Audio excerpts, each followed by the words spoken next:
તાત્કાલિક ધોરણે પાણી છોડવામાં આવે અને જે નહેર ચાંગડા સુધી જે કાપી નાખવામાં આવી છે એ નહેરને નેનાવા સુધી અને રાજસ્થાન બોર્ડર ખોડા સુધી વધારી અને કાયમી પાણી ભરેલું રહે એ અમારી ખેડૂતોની માંગણી છે, લાગણી છે.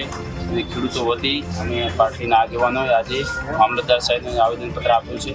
જલ્દીમાં જલ્દી આ જો નિર્ણય નહીં આવે અને પાણી ભરવામાં નહીં આવે તો અમે ગાંધી જગ્યા માર્ગે આંદોલન કરશું અને નહેર ભરવા માટે સરકારને ફરજ પાડશું.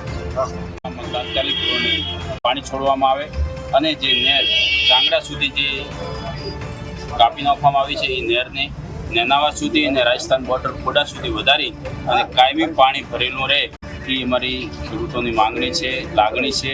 અને ખેડૂતો વતી અમે પાર્ટીના આગેવાનોએ આજે મામલતદાર સાહેબને આવેદનપત્ર આપ્યું છે.